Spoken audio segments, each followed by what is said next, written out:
Selamat datang kembali di Jam Film. Baiklah, kembali lagi bersama saya Genu yang akan selalu menyapa kalian. Bro, gimana kabarnya? Hehehe.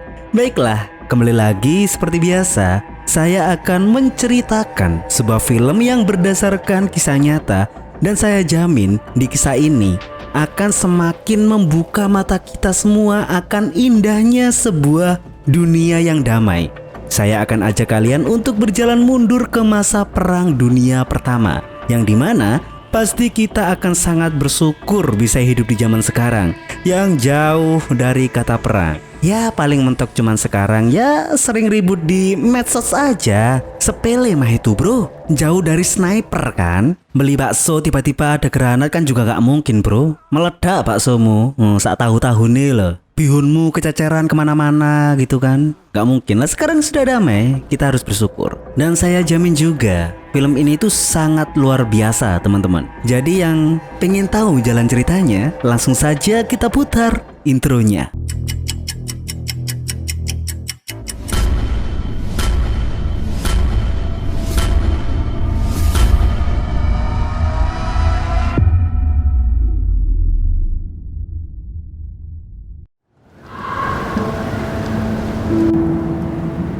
Pada tahun 1917, selama Perang Dunia Pertama, Jerman dan Prancis masih saling berebut tanah di perbatasan. Perang tersebut hanya memperebutkan wilayah beberapa ratus meter saja.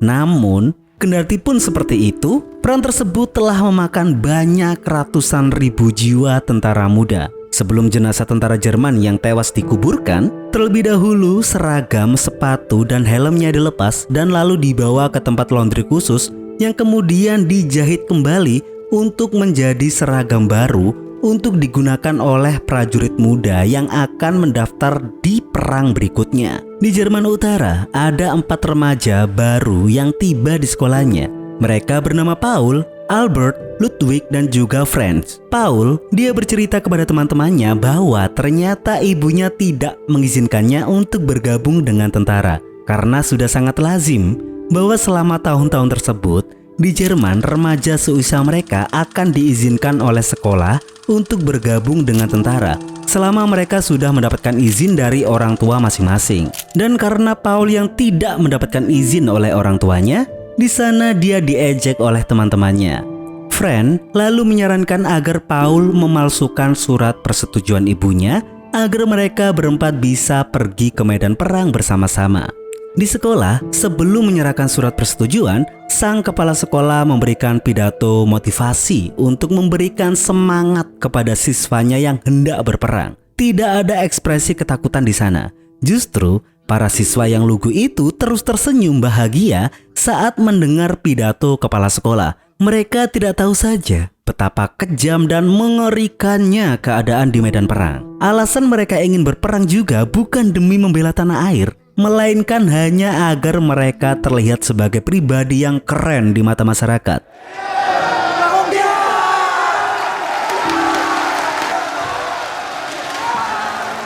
Lalu, setelah mereka mendapatkan seragamnya, mereka berempat berangkat ke medan perang bersama dengan 1/10 prajurit lainnya tanpa mengetahui bahwa mungkin itu akan menjadi senyuman terakhir mereka.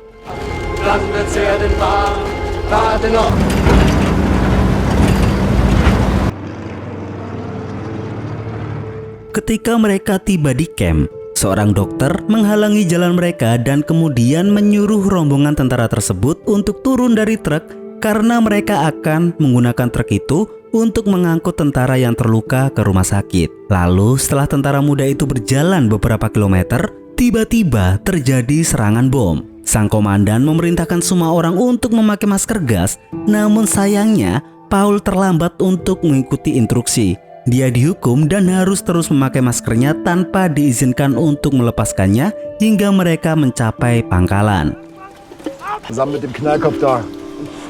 Hey, nein! Da kommen Sie, beeilen Sie sich! Sesampainya di pangkalan, mereka bertemu dengan wakil komandan yang bernama Katz. Kat adalah pria yang baik dan tampaknya bukan orang yang tegas seperti komandan. Malam itu, musuh masih belum terlihat. Saat Paul dan Albert sedang berjaga, mereka mendengar suara langkah kaki menuju ke arah mereka. Namun bukannya waspada, Paul malah sangat senang. Ia merasa sudah waktunya untuk menunjukkan kemampuan menembaknya di depan Albert. Sayangnya, tembakannya meleset dan malah memicu musuh untuk membalas dan hampir saja ya kan? Beruntung peluru tersebut hanya mengenai helm Paul. Karena kejadian itu, Paul sangat terkejut. Dan tidak sampai di situ saja, tiba-tiba serangan musuh datang menyerang mereka. Di sana, komandan memerintahkan seluruh anak buahnya untuk berlindung ke dalam bunker penampungan.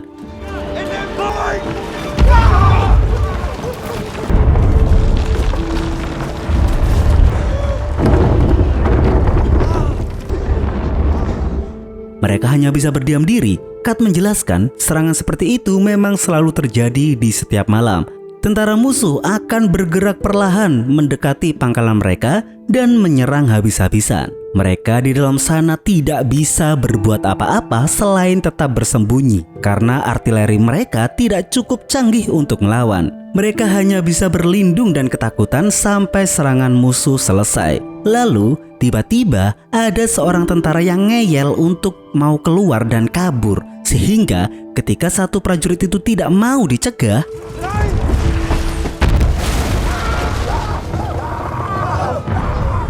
keadaan menjadi sangat kacau. Semua orang berlari untuk menyelamatkan nyawa mereka. Namun mereka tidak bisa berbuat banyak untuk menanggapi serangan tersebut. Dan akibat penyerangan itu, bunker itu pun hancur, mengubur Paul dan seluruh rekan prajuritnya.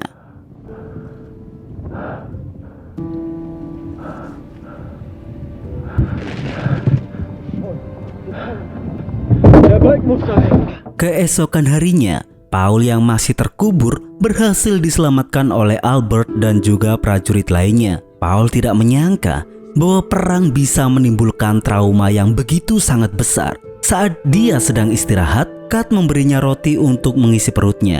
Tak lama kemudian, sang komandan datang dan memerintahkan semua orang untuk mengambil kalung tanda pengenal para prajurit yang sudah gugur. Di dalam kalung tersebut terdapat nama dan juga alamat yang ingin diberikan kepada keluarga mereka masing-masing. Saat mengumpulkan kalung, Paul tidak sengaja menginjak kacamata Ludwig. Karena panik, ia segera mencari Ludwig. Dan betapa kejutnya Paul saat melihat mayat temannya itu tergeletak di antara mayat-mayat lainnya.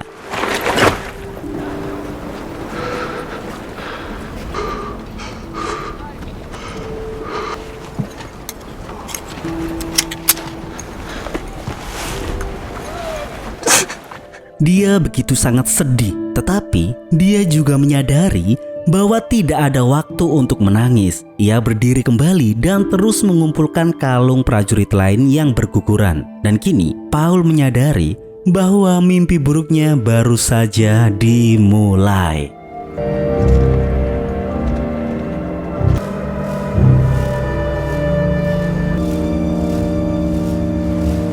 Satu tahun telah berlalu dan Paul sepertinya sudah terbiasa untuk hidup dalam peperangan. Suatu hari, saat Paul sedang berjalan-jalan bersama Kat, mereka melihat sebuah peternakan kecil di dekat hutan. Sudah lama sekali mereka tidak makan sesuatu yang enak, sehingga mereka berencana untuk mencuri hewan ternak dari tempat itu. Kat memasuki peternakan, sementara Paul berjaga di luar. Setelah menunggu beberapa menit, tiba-tiba terdengar suara tembakan dari dalam dan ternyata peternak tersebut menemukan Kat mencuri angsa mereka dan mencoba untuk menembak mereka. Dan syukurlah mereka berhasil melarikan diri dan kembali ke markas dengan selamat. Di pangkalan, Kat memanggil Paul, Albert dan juga Fran dan juga tentara bernama Jaden untuk mencicipi angsa yang dimasaknya. Mereka semua sangat gembira seolah itu adalah pertama kalinya mereka memakan makanan yang begitu lezat. Saat makan, mereka bercanda sambil tertawa dan berusaha menghibur satu sama lain agar bisa melupakan perang yang tiada akhir tersebut. Keesokan harinya, saat mengupas kentang, kelima tentara tersebut melihat 3 wanita lewat. Karena mereka sudah lama tidak berbicara atau bahkan bertemu dengan seorang wanita, mereka begitu terpesona. Bahkan di antara mereka Hanya Fran lah yang berani mendekati dan mengantar ketiga wanita itu pulang. Melihat keberanian temannya, Albert pun iri. Sore itu, saat Paul sedang menulis surat untuk keluarganya yang ada di rumah, Kat datang meminta bantuannya untuk membacakan surat dari istrinya. Dalam surat tersebut, istri Kat menuliskan bahwa dia merindukan suaminya dan dia tidak sabar untuk menunggu Kat pulang agar mereka berdua bisa pergi ke makam anaknya. Dan setelah mendengar isi surat tersebut, Kat melampiaskan perasaannya. Dia menangis dan dia merasa bahwa dirinya telah gagal menjadi seorang ayah. Ketika anaknya sakit, bahkan hingga maut merenggutnya, ia tidak pernah sempat untuk menjenguknya karena sedang berada di medan perang. Tidak ada seorang pun yang ingin berada di sana. Mereka semua terjebak oleh janji-janji pemerintah yang mengatakan bahwa mereka akan membayar mahal jika ikut berperang. Namun pada kenyataannya, gaji yang mereka terima untuk mengorbankan nyawa jauh di bawah ekspektasi mereka. Pemerintah hampir tidak mampu untuk memenuhi gaji para prajuritnya. Bahkan, para jenderal yang berpangkat tinggi itu hanya sibuk memberi perintah tanpa ingin ikut berperang bersama mereka. Mendengar cerita tersebut membuat Paul mengerti bagaimana perasaan Kat terhadap perang yang telah mereka lakukan. Pada malam hari, setelah kembali ke camp, Fran menceritakan kisah gadis-gadis yang ia antar pulang sore itu. Fran juga mendapatkan kenang-kenangan dari mereka, yaitu sebuah sapu tangan. Dia kemudian menyuruh Paul untuk mengendus sapu tangan tersebut agar jika pun mereka kalah, setidaknya Paul masih bisa mengetahui aroma wanita. Dan pada akhirnya, sapu tangan tersebut malah dibuat rebutan oleh semua orang. John.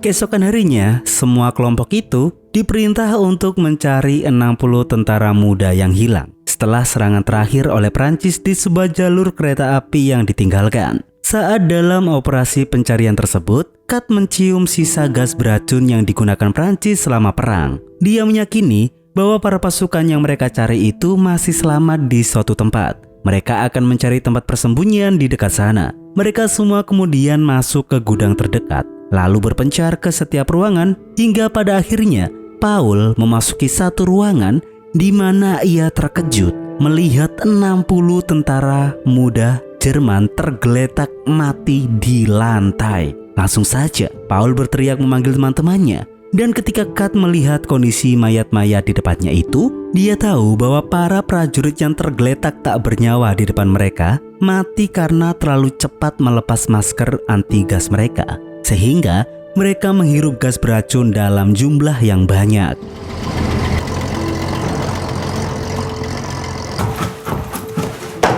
Malam itu di pangkalan Jerman, Jenderal Perang Jerman marah. Dia kesal dengan keputusan yang diambil pemerintah Jerman dengan merendahkan diri kepada Prancis dan ingin melakukan gencatan senjata. Meski Jerman tidak mempunyai tank atau perlengkapan tempur yang hebat, jenderal itu tetap yakin bahwa pasukannya akan mampu memenangkan perang. Jenderal kemudian memerintahkan asistennya untuk bersiap menghadapi serangan yang akan terjadi besok. Baginya, perdamaian hanya untuk orang-orang lemah. Nah, iki bro, jenderale titeni ndase bro. Perang-perang ae. Gak melok apa-apa, ngongkon-ngongkon ae, brengsek.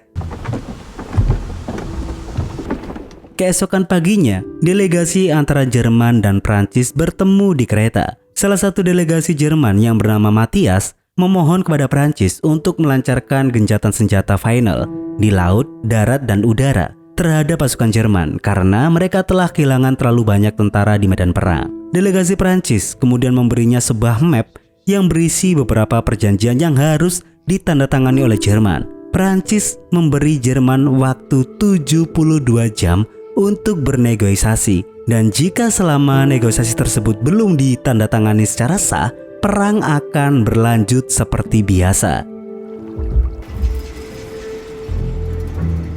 Sementara itu, di medan perang, tentara Jerman sedang bersiap untuk melancarkan serangan. Namun tidak ada satupun tentara yang terlihat antusias karena jauh di lubuk hati mereka, Mereka semua sudah sangat muak dan berharap perang ini segera berakhir. Mereka ingin pulang dan berkumpul kembali dengan keluarga mereka. Di medan perang tersebut, ketika semuanya sudah siap, para pasukan Jerman pun akhirnya memulai serangan.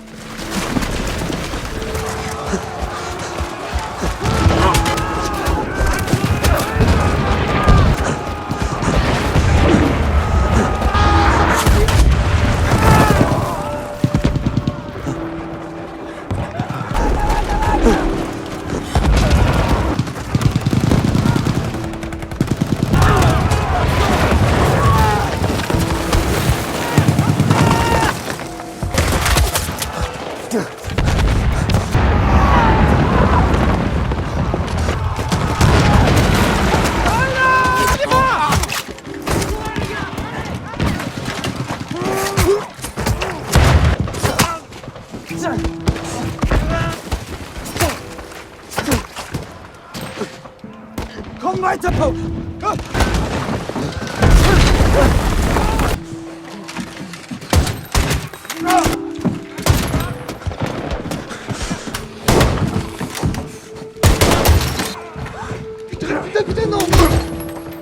Awalnya, para pasukan Jerman berhasil unggul. Namun, di tengah-tengah perang, tank-tank Perancis muncul dan mengobrak-abrik formasi Jerman. Meskipun persenjataan mereka terbatas dan hanya berupa tambal sulam ya, mereka tetap berperang melawan tank. Namun, tank tersebut bukanlah tandingan mereka.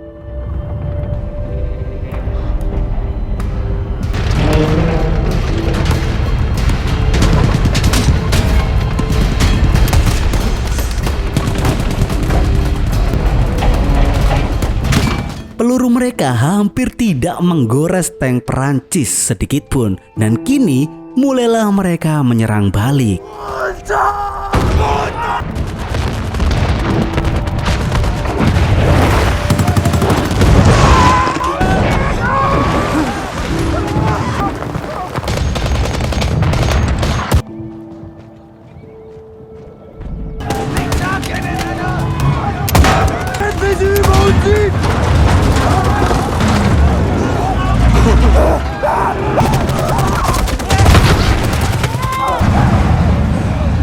Dan tank-tank tersebut terus menghancurkan pangkalan-pangkalan yang sudah direbut Jerman itu dan membuat tentara Jerman lari menyelamatkan diri.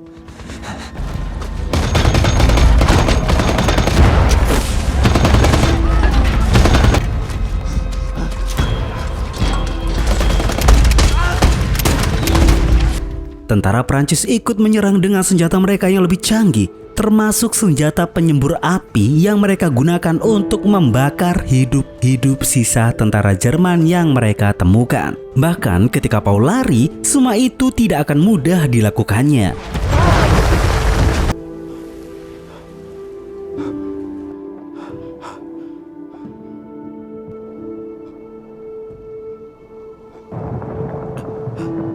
Di tengah kepanikannya, Paul di detik itu dia melihat dengan mata kepalanya sendiri bahwa temannya Albert dibakar hidup-hidup oleh tentara Prancis.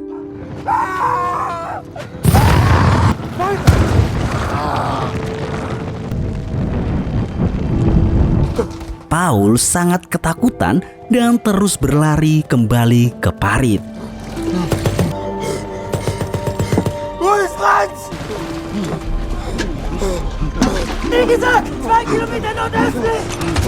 Di sana, komandan memerintahkan Paul untuk bergegas membawa amunisi sebanyak yang dia bisa bawa. Tidak ada waktu untuk berduka. Setelah mengumpulkan amunisi sebanyak-banyaknya, Paul terus melarikan diri hingga tanpa sengaja. Sambil berlari dengan membawa amunisi yang berat di punggungnya, Paul tersandung batu dan terjatuh ke dalam lubang. Takut tentara lawan akan menemukannya, dia berpura-pura mati. Dan tiba-tiba dia menyadari bahwa seorang tentara Prancis berdiri di belakangnya dan siap untuk menembak mati Paul. Untungnya tentara Jerman lainnya menembak tentara Prancis terlebih dahulu. Dia terjatuh ke dalam lubang dan Paul mengambil kesempatan itu untuk membunuhnya. Ketika tentara Prancis itu sekarat, Paul mulai sadar dan menyesali keputusannya untuk membunuhnya. Tanpa dia sadari, perang telah mengubahnya menjadi iblis pembunuh yang tidak berperasaan. Saat Paul mengecek identitas tentara Prancis tersebut, ternyata orang yang baru saja ia bunuh itu adalah orang yang sama dengan dirinya. Mereka berdua mempunyai keluarga dan terjebak dalam perang itu. Tidak ada yang bisa dilakukan oleh Paul selain dia terus meminta maaf atas perbuatannya.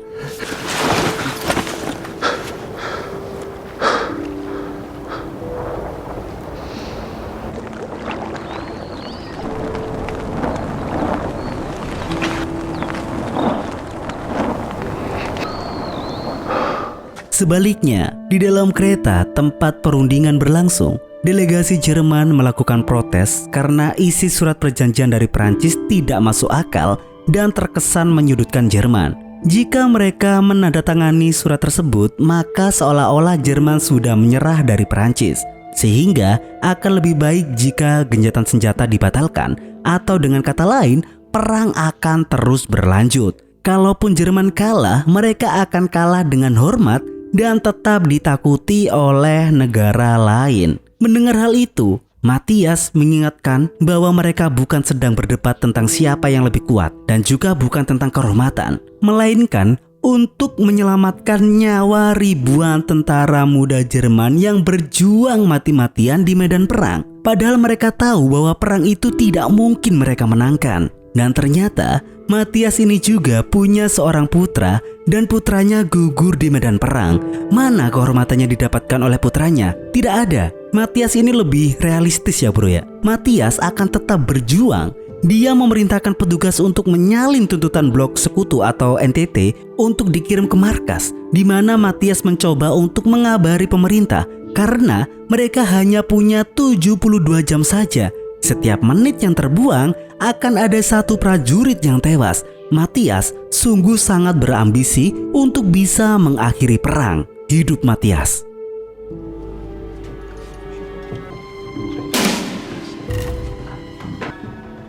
Setelah negosiasi antara delegasi Jerman berakhir, delegasi kedua negara bertemu kembali untuk melakukan negosiasi. Dalam perundingan tersebut, Matthias mengatakan bahwa pemerintah akan berusaha semaksimal mungkin untuk memenuhi persyaratan dari Prancis. Di hadapan Prancis, Matthias dan dua delegasi Jerman lainnya mentandatangani surat perjanjian. Setelah perjanjian ditandatangani, pihak Prancis menyatakan bahwa mulai keesokan harinya, tanggal 11 November, tepatnya jam 11 siang, perang antara Jerman dan Prancis dinyatakan berakhir. Sementara itu, di camp, Paul bingung mengapa para prajurit bersorak dan memberi selamat satu sama lain. Salah satu tentara di sana memberitahunya bahwa pemerintah telah mengumumkan bahwa perang antara mereka dan Prancis akan berakhir di keesokan harinya pukul 11 siang. Tak lama lagi, mereka semua akan bisa pulang dan bertemu keluarga satu sama lain. Paul sangat senang, namun ada hal penting yang harus dia lakukan, yaitu mencari keberadaan teman-temannya. Paul pun pergi ke ruang perawatan. Banyak sekali tentara yang terluka dan tidak dirawat sambil berbaring sambil menanggung luka-lukanya. Di antara para prajurit, Paul melihat Jaden. Sayangnya, Jaden mengatakan karena kakinya terluka parah, dokter harus mengamputasinya. Jaden kemudian memberinya sapu tangan Fran dan memberitahunya bahwa dalam pertempuran tadi, Fran telah meninggal. Sekali lagi, Paul kehilangan sahabatnya. Jaden mengatakan daripada bersedih, Paul lebih baik bersyukur karena dia masih hidup dan tidak terluka sedikit pun. Ia harus bersyukur dirinya tidak cacat seperti Jaden. Saat Jaden mulai tenang, Paul pergi mencari makan untuk mengisi perutnya. Dalam perjalanan menuju dapur, Paul yang masih terpukul atas kematian temannya, dia mengikatkan sapu tangan Fran di lehernya sebagai penghormatan kepada teman-temannya. Dan sesampainya di dapur, semua orang berteriak meminta makanan. Saat itulah Paul melihat Kat. Dia lega mengetahui bahwa Kat masih hidup. Setelah mereka berdua mendapatkan sedikit sup kentang, mereka pergi ke tempat Jaden lalu menyuruhnya untuk makan juga. Sebelum mulai meminta piringnya, Jaden meminta garpu dan sendok, bukan untuk makan, melainkan untuk menusuk lehernya sendiri. Was hast du gemacht? Saat ia sekarat, Jadon mengatakan bahwa ia lebih baik mati daripada harus hidup sebagai penyandang disabilitas. Paul dan Kat tidak bisa apa-apa saat melihat teman mereka bunuh diri. Di sisi lain, Jenderal Perang Jerman dan juga asistennya sedang menyantap makanan mewah. Jauh berbeda dengan para prajurit di luar sana yang harus berebut sup kentang. Jenderal tersebut mengaku kesal dengan keputusannya lebih disukai pemerintah itu, yaitu menyerah kepada Prancis ketika masih banyak pemuda Jerman yang ingin menjadi tentara. Jenderal kemudian memerintahkan asistennya untuk mengumpulkan semua prajurit di halaman besok sore.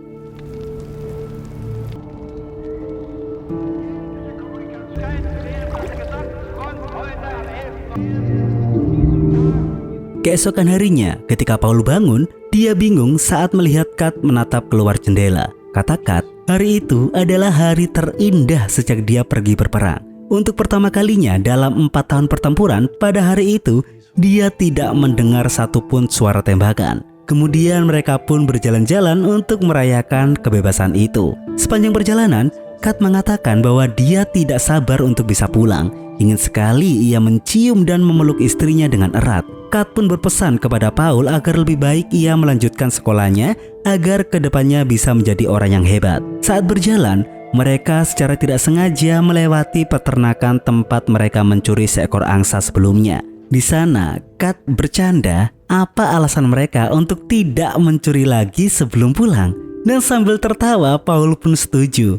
Kali itu, giliran Paul yang akan ke dalam dan sementara Kat berjaga di luar. Di dalam sana, karena angsa-angsa tersebut masih beranak, Paul pun memutuskan untuk mencuri telur-telur tersebut. Namun sayang sekali lagi mereka ketahuan oleh si pemilik peternak. Sehingga kembali lagi pemilik peternak itu mencoba untuk menembak mereka berdua.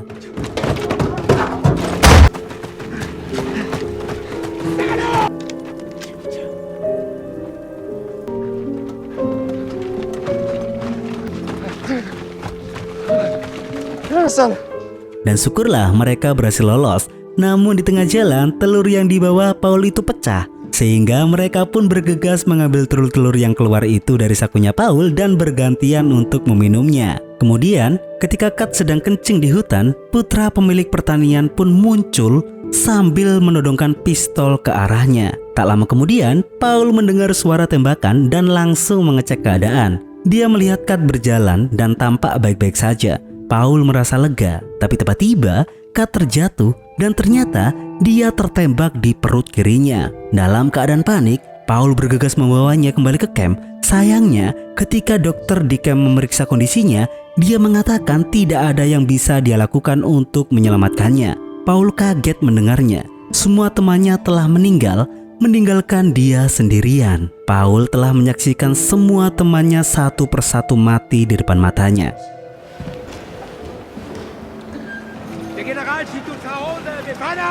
Sambil merenung, asisten jenderal datang lalu memerintahkan seluruh prajurit berkumpul di halaman. Seluruh prajurit akhirnya berkumpul di halaman.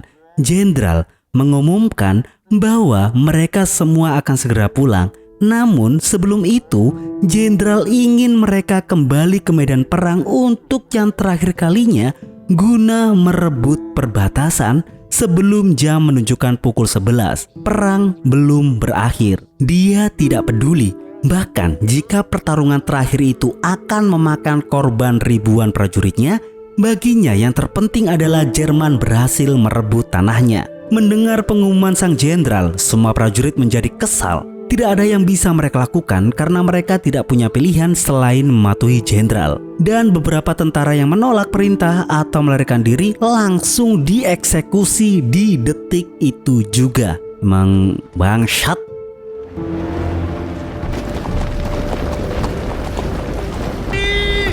Sebelum menuju ke medan perang, Paul menanyakan jam kepada prajurit muda di sebelahnya. Prajurit itu menjawab bahwa waktu menunjukkan pukul 10:45 yang berarti hanya tinggal 15 menit lagi sebelum pukul 11. Hanya tinggal beberapa menit saja perang akan resmi berakhir. Satu-satunya hal yang ada dalam pikiran semua para prajurit adalah mereka harus tetap hidup sampai tiba waktunya. Dan setelah bersiap-siap, pasukan Jerman pun mulai menyerang.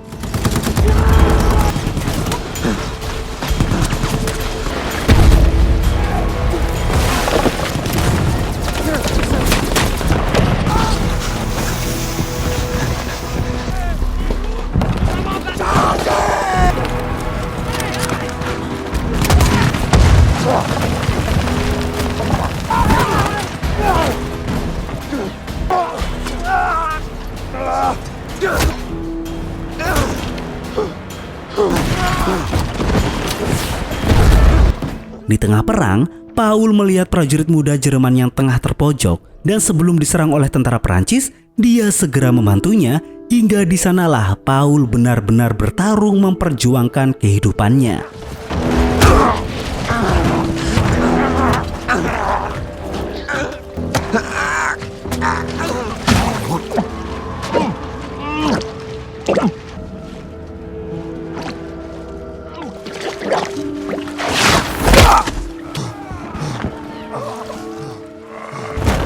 Pertarungan tersebut hingga membawa mereka ke dalam sebuah bunker. Sejenak mereka berdua berhenti sambil berpandangan, menunggu waktu, berharap jam bisa bergerak lebih cepat. Namun tiba-tiba tentara Prancis lain muncul dari belakang dan menikam Paul tepat di jantungnya. Tragedi itu tepat beberapa detik setelah jantung Paul ditusuk. Jam menunjukkan pukul 11 dan perang resmi berakhir.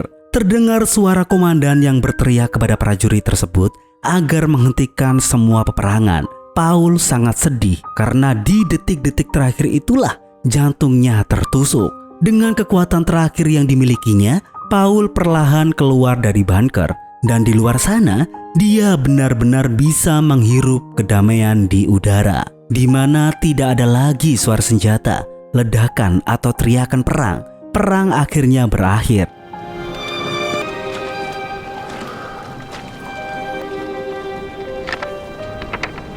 Di sisi lain, Jenderal Jerman hanya terdiam mendengarkan bunyi jam. Dia diam bukan karena sedih atau karena banyak pasukannya yang gugur, tetapi dia diam karena kecewa karena Jerman gagal merebut tanah tersebut. Wes, blejet Hitler. Podo wes sampai Hitler wes. Podo.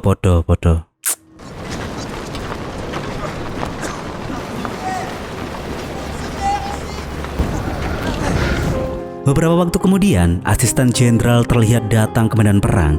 Ia memerintahkan para prajuritnya, termasuk prajurit muda yang diselamatkan Paul itu tadi, untuk mengumpulkan kalung identifikasi para prajurit Jerman yang gugur. Satu demi satu prajurit muda itu terus mengumpulkan kalung, dan hingga tiba-tiba langkah kakinya terhenti. Dia melihat tubuh orang yang menyelamatkannya tadi gugur dalam keadaan duduk kaku di depan bunker. Paul meninggal mengikuti teman-temannya.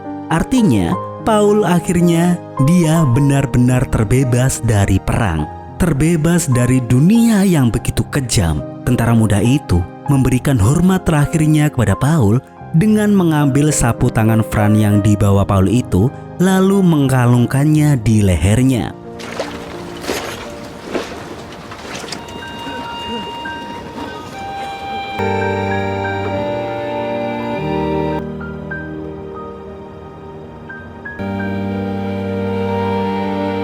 Memang paling benar ya, Paul harus meninggal di hari itu. Karena secara teknis dia tidak tahu, karena sebenarnya tidak lama kemudian kan perang dunia kedua kan pecah ya.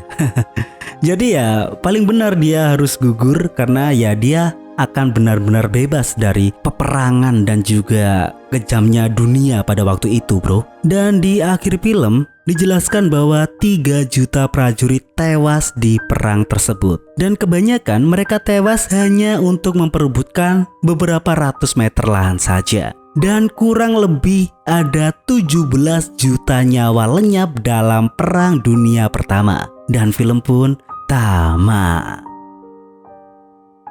Baiklah teman-teman, ending yang sangat sentimental sekali. Dan buat teman-teman sekalian yang sudah lama bareng sama Jam Film ya, pasti kalian sudah sering mendengar saya bilang kalau tidak ada pemenang dalam sebuah peperangan, bro. Yang ada hanyalah korban, titik. Emang brengsek saja itu para petinggi-petinggi itu ya. Padahal rakyat biasa seperti kita lah yang menjadi korban sesungguhnya gara-gara ambisi mereka. Suram sekali, suram sekali. Baiklah teman-teman, jaga terus kesehatan kalian ya. Lagi musim penyakit ini, batuk, pilek, meriang gitu kan. Dan terima kasih untuk teman-teman sekalian yang selalu hadir. Terima kasih sekali, kalian sangat luar biasa. Dan saya Genu, mewakili Jam Film pamit undur diri. Dan sampai jumpa di video selanjutnya.